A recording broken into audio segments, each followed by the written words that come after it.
Hey everyone, welcome back. Buckle up because we're about to launch ourselves headfirst into some seriously mind-blowing discoveries coming straight from deep space. That's right. We're not just skimming the surface here.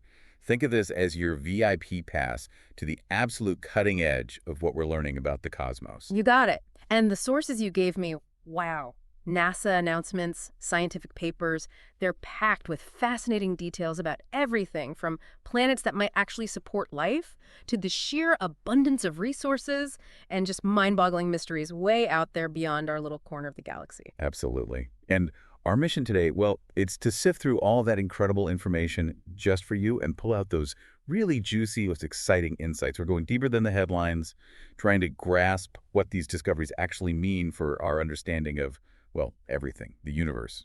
Exactly. And of course, that big question that always seems to be lurking in the background, are we alone out here? Right.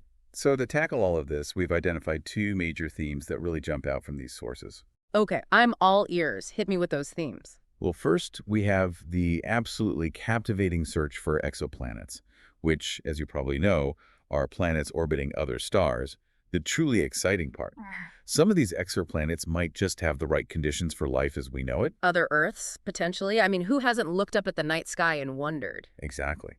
And the second theme is equally fascinating. We're talking about the idea of a cosmic jackpot.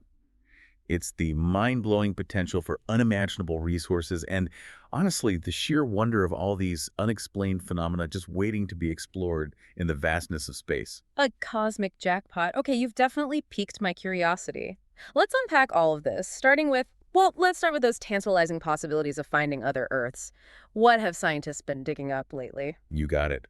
So one discovery that continues to generate a massive amount of excitement, and for good reason, according to your sources, is the system.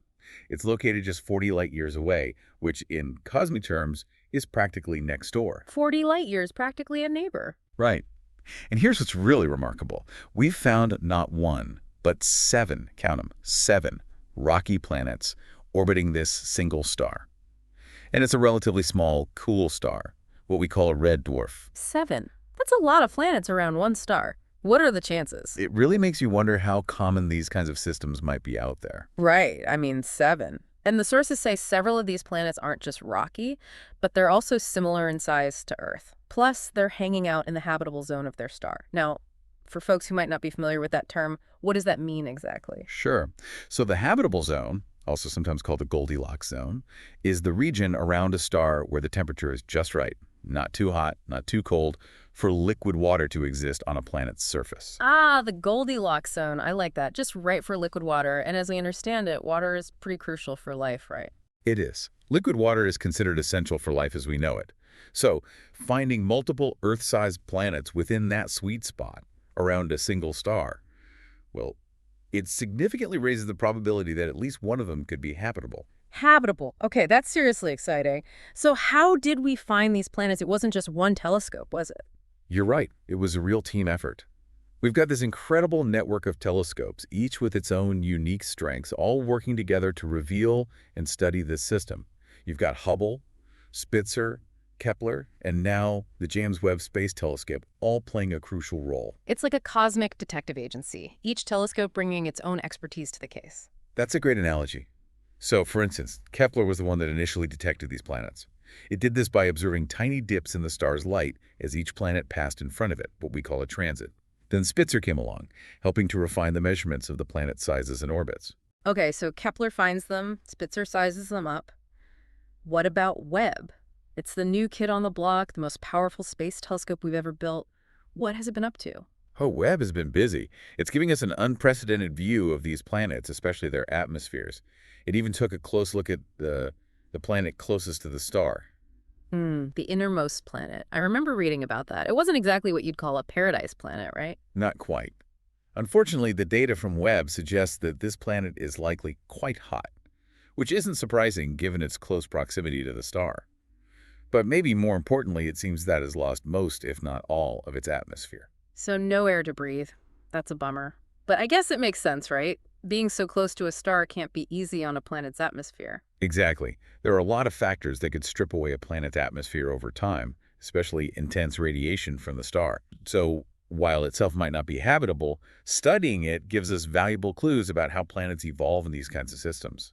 Okay, so one planet down, six more to explore, and the sources hint that these remaining planets could be incredibly diverse. They really could. We're talking about a whole spectrum of possibilities. Some might have tons of water, maybe even global oceans or water trapped beneath thick ice sheets. Others could have incredibly dense, exotic atmospheres, unlike anything we see in our solar system. Exotic atmospheres, huh? That sounds pretty wild. It is. And these atmospheres could lead to all sorts of interesting scenarios like runaway greenhouse effects where the planet becomes incredibly hot, or conversely, they could be completely frozen worlds. So, a real mixed bag of planets, and the sources also mention this intriguing detail about their composition. They're made of similar stuff to Earth, iron, oxygen, magnesium, silicon, the basics, but their overall density is lower than expected. What's going on there? That lower density is a real head-scratcher. It suggests that these planets have a higher proportion of lighter elements or compounds. One strong possibility, according to your sources, is a significant amount of water ice. I mean, it can make up a huge portion of their mass. So, potentially lots of water. Okay, I like the sound of that. Another idea is that they might have very thick, extended atmospheres made of lighter gases that would also contribute to a lower overall density. And of course, there's always that tantalizing possibility of something completely unknown. Something unknown. Oh, that's where things get really interesting. Now, the sources even go so far as to paint a picture of what it might be like to actually stand on one of these planets, like Shim. Right. Imagine standing on the surface of Shem. The light from the red dwarf star would bathe everything in this reddish hue, which would be quite different from the yellowish sunlight we're used to. A reddish sky. That would be pretty surreal. It would. And because the planets in this system are relatively close together, you'd see the other 6 planets in the sky, probably much larger and brighter than our moon. You might even be able to make out some of their surface features with the naked eye. Wow, that's a sight I'd love to see. And then there's Nashim, which the sources say could be completely covered in water, a potential ocean world, maybe the most Earth-like in terms of overall conditions. It really is a fascinating thought, these alien oceans stretching out to the horizon.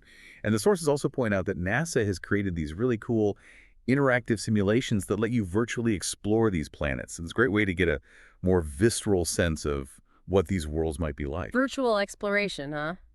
We'll have to check those out. But this one system, it's not the only place where we're searching for potentially habitable worlds, is it? Definitely not. The discovery of Dable B&F really highlighted the idea that our galaxy is teeming with planets, and many of them could be habitable. Your sources also point to systems like Glia 12b and TOI 700, each with its own set of intriguing planets in the habitable zone. Glia 12b caught my eye because it orbits its star incredibly fast, less than 13 Earth days.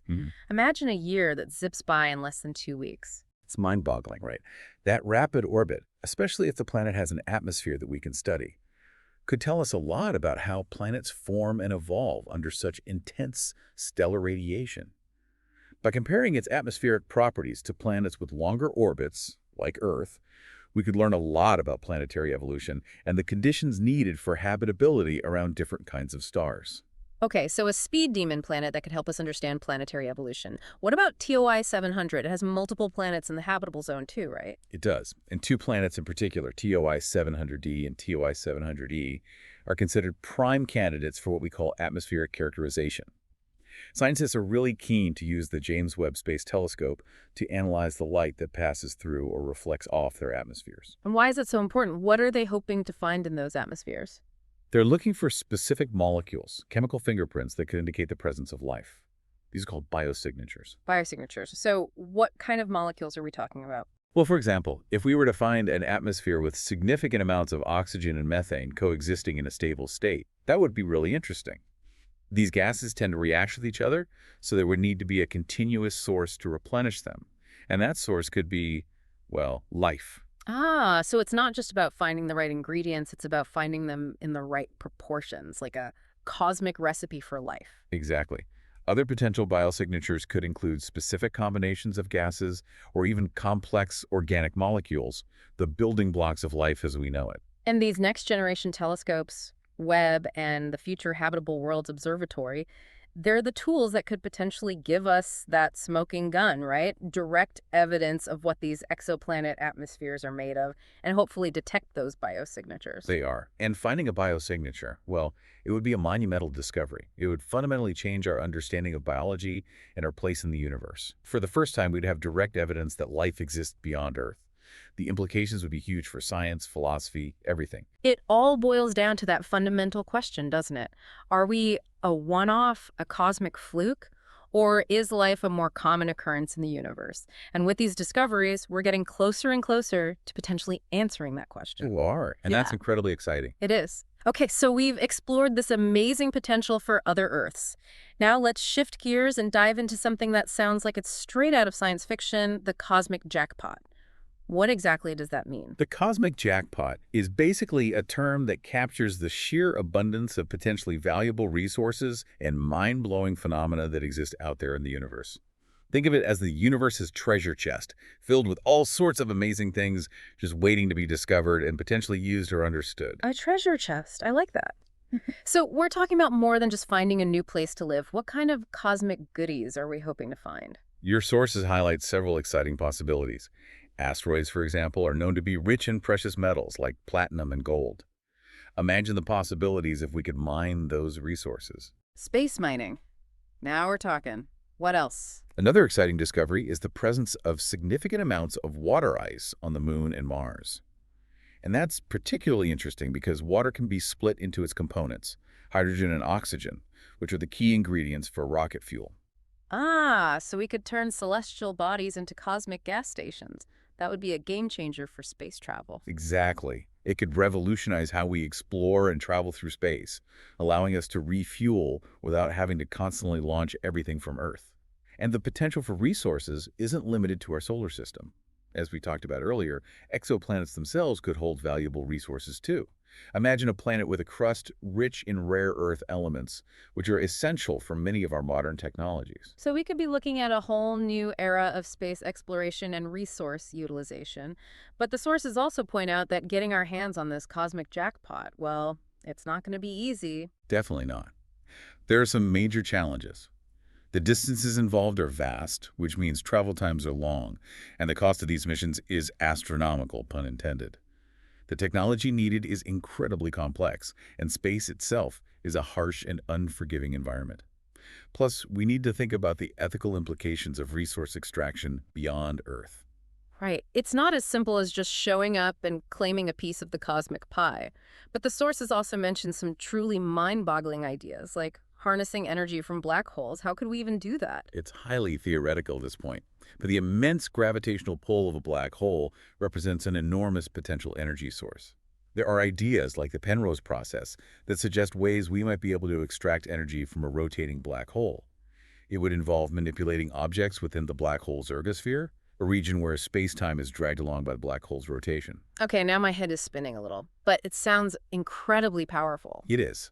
While the practicalities are way beyond our current capabilities, the sheer amount of energy involved is truly mind-boggling. So, this cosmic jackpot, it's not just about finding valuable materials, it's about pushing the boundaries of scientific understanding, exploring the most extreme phenomena in the universe. Absolutely. And that's what makes it so fascinating. The pursuit of these potential resources goes hand in hand with our quest to unravel the universe's deepest secrets. And beyond the potential for resources, there's just the sheer mystery of deep space itself, that vast unknown that continues to spark our curiosity and imagination. Exactly. The universe is full of enigmas that challenge everything we think we know.